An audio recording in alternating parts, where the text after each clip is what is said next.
नमस्कार मित्रांनो, स्वागत आहे तुमचं आताच्या ब्रेकिंग न्यूजमध्ये. मित्रांनो, जमिनीच्या व्यवहारांमध्ये होणारी फसवणूक, बनावट कागदपत्रांच्या आधारे होणारे फेरफार तसेच शासकीय जमिनींच्या अनधिकृत व्यवहारांना आळा घालण्यासाठी भूमी अभिलेख विभागानं ई-संदेश हा महत्त्वाकांक्षी उपक्रम सुरू केला आहे.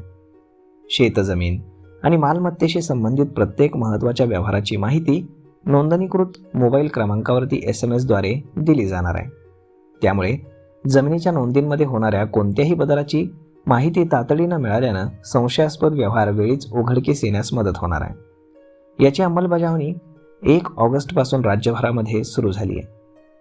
विशेषतः शासकीय जमिनींबाबत होणाऱ्या गैरव्यवहारांना यातून आळा बसणार आहे.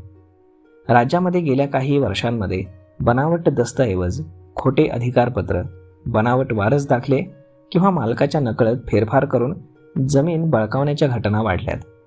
विशेषतः शहरांच्या विस्तारामुळे शासकीय जमिनी, गायरानं, सार्वजनिक उपयोगाच्या जागा तसेच मौल्यवान खाजगी मालमत्तांवरती डोळा ठेवून फसवणुकीचे अनेक प्रकार घडत असल्याचं निदर्शनास आलंय.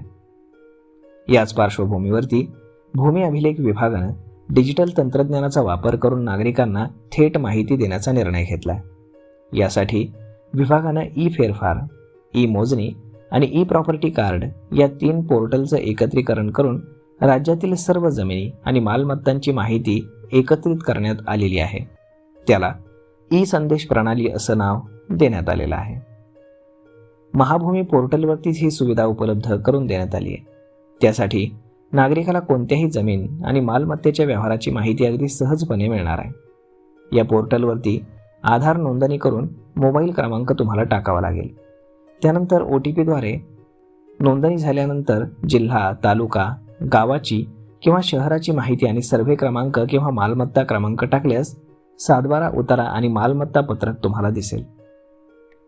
त्याची खात्री केल्यानंतरच संबंधित जमीन ही मालमत्तेविषयी अलर्ट हवे असल्यास 50 रुपयांचं शुल्क तुम्हाला त्यामध्ये भरावं लागेल. त्यानंतर भविष्यातील सर्व व्यवहारांबाबत तुम्हाला अलर्ट मिळत राहतील. एखादा नागरिक असंख्य मालमत्तांविषयी नोंदणी करू शकतो.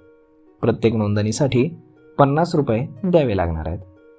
या प्रणालीद्वारे जमिनीशी संबंधित फेरफार प्रस्ताव दाखल होणं, त्यावरती कार्यवाही सुरू होणं, नोंदीमध्ये बदल होणं आणि मालमत्तेशी संबंधित महत्त्वाच्या प्रशासकीय प्रक्रियेतील टप्पे पूर्ण होणं आदी बाबींची माहिती संबंधितांना मोबाईलवरती मिळणार आहे. तर मग मित्रांनो, अशा पद्धतीनं जर आता इथून पुढे तुमची जमीन तुमच्या विरहित जर कोणी खरेदी करू शकत असेल किंवा कोणी करण्याचा प्रयत्न करत असेल तर त्याच्या रजिस्ट्रेशनच्या वेळी तुम्हाला ऑटोमॅटिक SMS द्वारे त्याची माहिती मिळणार आहे, जेणेकरून तुम्ही वेळीच त्यावरती ॲक्शन घेऊ शकाल. तर मग मित्रांनो, हा व्हिडिओ, ही माहिती तुम्हाला कशी वाटली हे तुम्ही आम्हाला कमेंट करून नक्कीच सांगा. आणि जर हा व्हिडिओ तुम्हाला आवडला असेल तर आपल्या जवळच्या मित्रमंडळींसोबत देखील हा व्हिडिओ तुम्ही शेअर करायला विसरू नका. धन्यवाद.